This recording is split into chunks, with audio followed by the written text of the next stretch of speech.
Bueno, el empirismo es una corriente epistemológica que intenta mediar entre el empirismo y el racionalismo, según Manuel Kant, que es el autor principal como tal del apriorismo.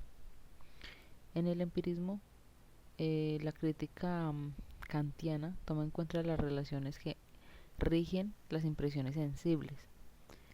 El empirismo no explica leyes que rigen el fenómeno y que son a base del progreso científico, pues como tal es incapaz de fundamentar una metafísica que el espíritu humano exige. Asimismo, Kant considera el racionalismo, eh, en el cual lo admite solamente los juicios analíticos, o sea, juicios en los cuales la idea expresada en el predicado está contenida en la extensión del sujeto.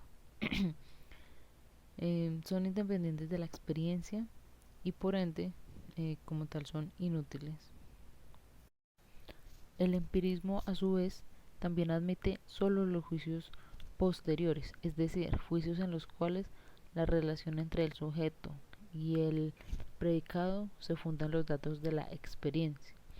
Dichos juicios tienen el mérito de expresar un contenido concreto, eh, pero son incapaces de fundamentar una ciencia. Esta clase de conocimiento se podrá obtener mediante los juicios que Kant llama juicios sintéticos a priori. Dichos juicios provienen de la forma a priori, que es la base del conocimiento, y de la experiencia a posteriori, que es el contenido del conocimiento.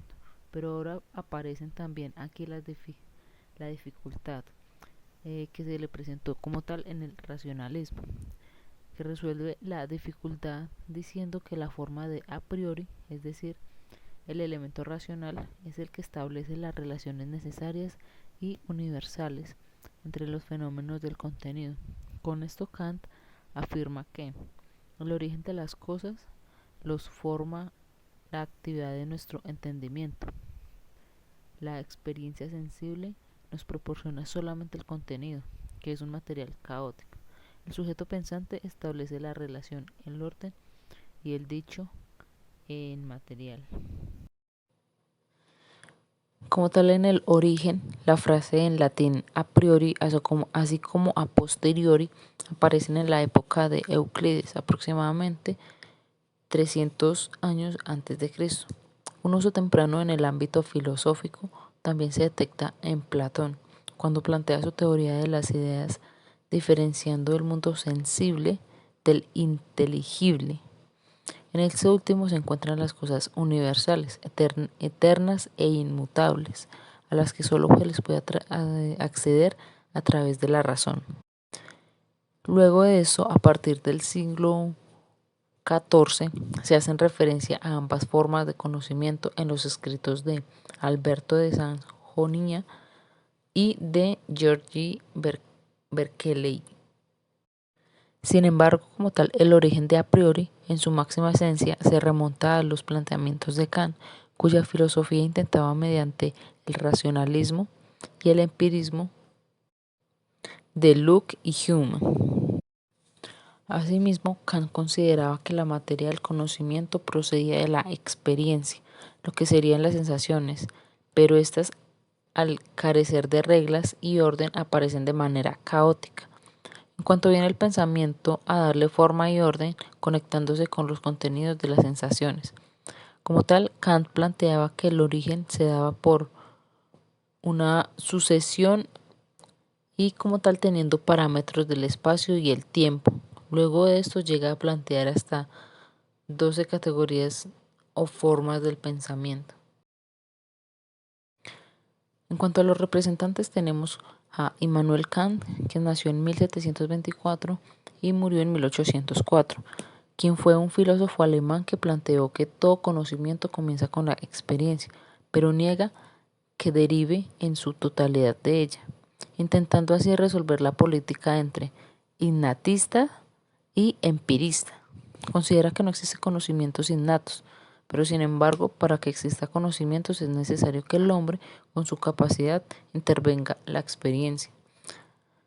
aprenda las cosas y opere luego con ellas, ya sea descomponiéndolas o asociándolas. Este filósofo alemán divide las formas de priori de la inteligencia en tres niveles, que serían percepción, entendimiento y razón, así como incluye dos nociones que no se extraen de la experiencia, pero que condicionan su posibilidad, que son el espacio y el tiempo. Otro filósofo como tal en el apriorismo tenemos a Johann Fichte, quien nació en 1762 y murió en 1814. Fue el creador de la tríada dialéctica en su terminología tesis, antítesis y síntesis, que trató de un pensador que continuó la filosofía crítica de Kant.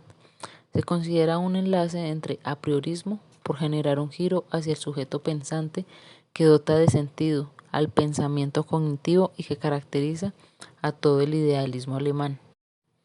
Como tal, otros representantes u otros pensadores que se pueden identificar como tal con el apriorismo son los pertenecientes al denominado neokantismo, entre los que destacan Hermann Cohen, Ernst Cassirer, Willy, Alois, Hernán, Nicolai, Wilder. Característica. Se caracteriza por ser una postura epistemológica mediadora entre el racionalismo y el empirismo. Considera que no es necesario que el objeto tenga relación sensorial con el sujeto para que se dé el conocimiento. Considera que en el evento a priori la razón se complementa de la experiencia. Hay conocimientos que no requieren una investigación para comprender que son verdaderos, y plantea que la acción y la reacción son siempre iguales. Los juicios a priori y posteriori. Es posible establecer una distinción en el juicio a priori, ya que éste no tiene dependencia de la experiencia. El juicio a posteriori es el que se desarrolla por la vía empírica. Otra característica del apriorismo es que el conocimiento no se agota en la experiencia. Todo conocimiento depende de la experiencia, tocando las cosas, viéndolas, probándolas, pero no por eso el conocimiento se agota en ella, pues el pensamiento es el que le da un carácter universal al organizarlo de una manera específica. Debemos identificar las facultades del conocimiento. 1. La sensibilidad. Ordena el caos de sensación y construye los objetos percibidos. 2. El entendimiento. Unifica los fenómenos construyendo juicios. Y 3. La razón. Unifica todos los conocimientos del entendimiento a través del conocimiento a priori. Kant plantea que el tiempo y el espacio son las dos formas de la sensibilidad del hombre y que estas dos formas de nuestra conciencia son anteriores a la experiencia. Todo lo que vemos y el conocimiento que adquirimos de ello proviene del mundo exterior, pero el cómo lo vemos y el cómo lo entendemos proviene de nuestra propia mente.